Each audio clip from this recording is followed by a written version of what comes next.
It is your Classic Metal Show right here on the ClassicMetalShow.com. That is Spawn from their self-titled debut release. A band out of Akron, Ohio that's kick 'em when they're down. And kicking off the show tonight, we heard something that was the remnants of another Cleveland band, Shock Paris, with Aftershock. And that was When Comes the Rain. And, well, When Comes the Storm is our good friend, Chris Aiken. What's going on, Chris? I'm here, my friend. How are you? Oh, boy. Does that sound bad? Terrible. My sound or that I'm here? No, that's your sound is terrible. Is it? Yes. How's that? Is that better? No, you sound like you're in a cave. What the hell? I didn't do shit. Yeah, it sounds like your maybe your computer mic is picking you up rather than your. Oh, well, let's take a look. Maybe it is. Yeah, it looks like it is. Hold on, please. Hold, please. Can you hear me now? There you go.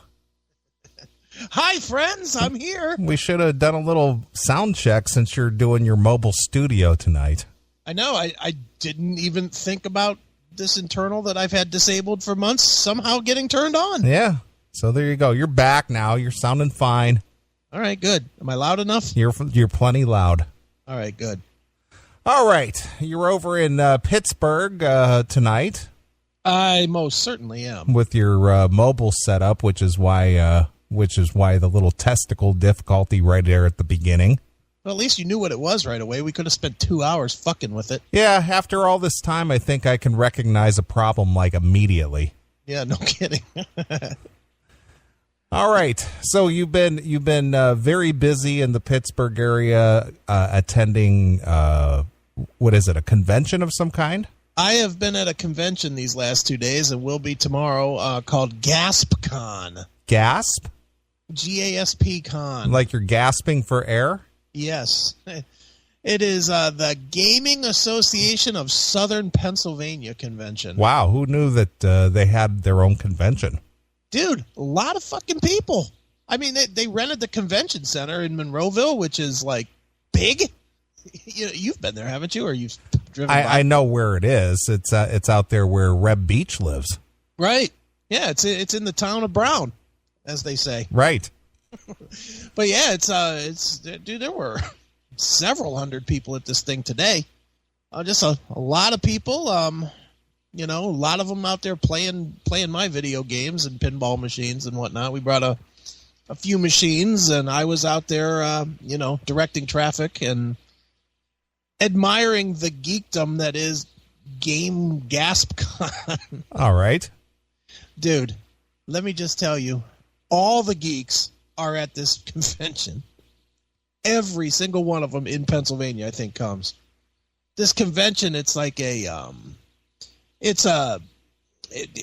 about like board games and role-playing games and shit like that. All right. So they have it broken down into these different rooms. They have the big gaming hall, which is probably 50,000 square feet of tables. And it's just geeks playing role-player games. They're all like lined up. They're all sitting around their table and they're rolling their 27-sided dice to get damage points on their fucking LARPing adventure. So this is like the Dungeons and Dragons people. It is, but I can't believe how many there are. Yeah.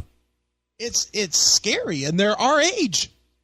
That's the scary part. They're not like 22. Yeah, these are the kids that lived in their mom's basement until they were 35. Yeah, or still living in their mom's basement. Dude, I've been there 2 days. One hot chick did 2 days, and of course she was working. And the rest just dungeon dwellers. Right. Just scary. And they all want to talk to me, which is what it is. I gotta play the game. But they all have some kind of a weird thing about them. Every one of them. But a lot of them have like the same tics and the same weird weirdness about them. I must have talked to 5 guys that when they walk, they hold their arms perfectly straight down and don't swing their arms. I must have, they come like walking up. If you can imagine a guy just coming up with his arms straight at his sides and not moving them at all. Right. And they're like, "Hey, how you doing?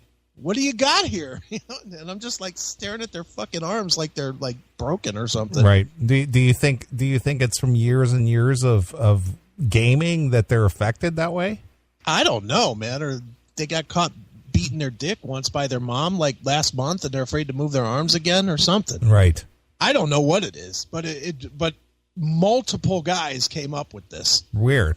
And then another weird tick that a bunch of them have is they kind of mumble, but they mumble the word "yeah" when you're talking. Sure. So if you're just talking, they'll be like, "Yeah." But it's like on no cadence. It's not like, you know how like sometimes when you get into a conversation, you'll acknowledge what they said as they're talking, like we do it in interviews. So they'll be talking to us in an interview, and they'll be like, "Oh, you know what I mean?" You'll go, "Yeah," and they keep going. It's like the acknowledgement so that they keep going and they don't think that they've lost you. You know what I'm talking about? Yeah. Okay, there we go. These guys, none of that at all. What they're doing is, go ahead, just start talking about like the intro to the show. Go ahead. All right. Well, tonight we've got Chris Aiken. He's calling in from Pittsburgh, and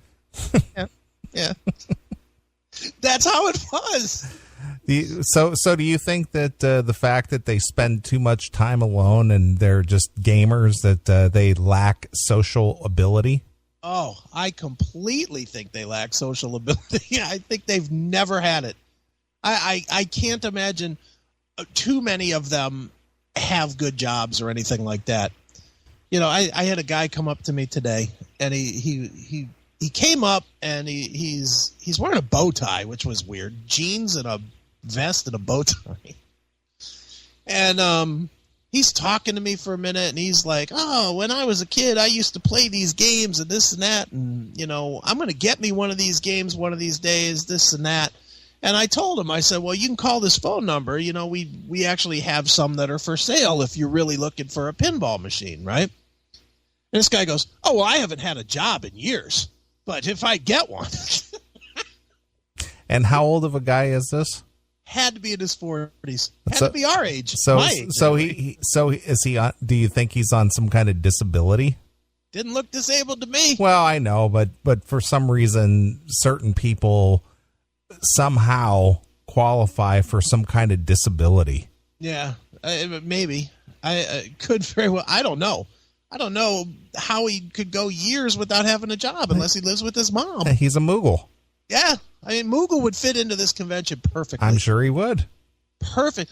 This convention, and it's funny because the convention center is cut in half this weekend, and the other half is a train convention, like a model train convention. All right. And I almost think that if you cut it into another third, you would have the younger generation, which would be the Moogle guys.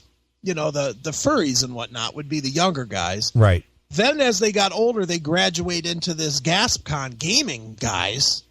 And then as they get older still, then they graduate to the toy train guys. Right.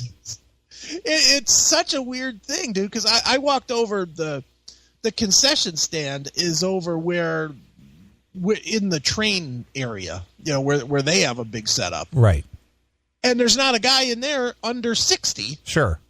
But it's just hundreds and hundreds of trains. Right. Toy train setup. So I honestly think that these are the GaspCon, the gaming thing is like one generation below trains. Yeah, well, what it is the guys who had trains, the gaming thing hadn't been invented yet. Right. So the thing was for, the guys who did trains. And then when the gaming thing came along, the guys of the newer generation who would have done trains are now got something of their own. Right. 36 36-sided dice. And I'll tell you, you know what else I'm learning? Fucking Kickstarter is geek heaven. It's geek heaven. I'm in the vendor location. I'm set up with the vendors, which I don't know why, but that's where they put me. And there's probably 30 other booths around me. Almost I would say 25 of the 30 have guys with games, and they're explaining their games to whoever wanders by. And every one of them is like, well, yeah, we raised X amount of money from Kickstarter just to make this game. So they're game developers? Is that the deal? Yeah, they're developers. Okay. They're developing these games and trying to generate interest in these games. And, and so they get people to come in, and the people come and sit around and they play the game for a half hour or whatever to see if they like the game. And so that I just hear them all day long, and they're like throwing their fucking dice, going, "Oh, well, you got 13 fucking pain points or whatever." Okay, whatever the fuck that means, and you could hit me with a fucking mallet or I don't know. I've never understood role play games. It escapes me to have that much imagination, right? To sit around for a day pretending in your mind to play a game. Did you ever see that movie Role Models? No, I have not. You got to see that one. It's the people who go out and act out the medieval times. Oh, wow. And they dress up, and that kid. You saw the movie Superbad, right? Yeah. Remember the kid who played the character McLovin? Yeah, sure. Well, he's in this movie. Okay. And he's like one of King Arthur's knights or something. Sure. And it's all about this role play. At like the medieval fair and all that. Yeah, exactly. And they have fake swords and stuff, and they run around and they slay each other, and it's just the weirdest damn thing. Have you ever been to one of those? I've seen it, but I've never attended. No, I've gone once. I went one time when 16 years ago at this point it would have been. I went to a Renaissance fair, and I'm gonna lie, I had a good time. I didn't dress up and act like an idiot, but it was kind of fun to eat the turkey leg off the fucking bone, and, sure, like and drink the wine out of the chalice and all that shit. And they did have like jousting, which was fucking badass, right? These guys, I mean, I don't. The ends of the joust were clearly flattened so it wouldn't go through somebody. Of course, these guys were fucking each other up with these jousts. Exactly. I mean, they were hitting each other hard and knocking them clean off the horse. I was like, fuck yeah, this is entertainment. Yeah, it's kind of like that movie, The Cable Guy. Right. Then they go to one of those medieval time places and do a jousting thing. They did at the end, yeah. Yeah. But yeah, so that has been my weekend to this point. I've logged in 16 or 18 hours out there in 2 days. Wow. So you can tell I'm ready to come back to relative normality, as normal as the classic metal show can be. Sure. That's about where I'm at. I'm ready to come back to this world instead of fucking LARPing world. Now, what do you have on display out there that people are able to play? We've got a multicade with 60 arcade games in one, and then we have the Transformers pinball machine. Okay. Which it's basically just to give people a taste of what they can do if they come out to the museum. And then I stand there like a fucking idiot and hand out flyers and coupons and say, "Hey, come on out! Yeah, we're over here in Aliquippa. It's great." Blah, blah, blah, well, to me, it sounds as if the people that attend this thing wouldn't know how to do a manual game. But there are age. The kids that have come up and played, the younger kids, the 15 to 25s, don't have a fucking clue. Sure. But the ones that are our age, they all are like, "Oh my god, I used to the big." All right, there's 60 arcade games on the multicade. Right. And for the absolute most part, it's the games you would think of. It's Space Invaders, Pac-Man, Miss Pac-Man, Donkey Kong. Yeah, Donkey Kong, all the various Donkey Kongs, etc. You know what the most popular game this weekend has been? And this will tell you the level of geekdom that it's been, that's there. Asteroids. Not even close. That's way too common. I don't know. Yes, you'll never get 1942. I don't even know what that is. It's some fucking it's like this game where you're a plane and you're shooting Japanese planes coming at you or something. I never heard of it. Yeah, it's not a common, or it's not rare, but it's certainly not one. If you named 100 games, it would not be in your top 100. But man, these guys are, oh, I can't believe you have this here. Wow. They're all playing this fucking game. I'm like, okay, have at it.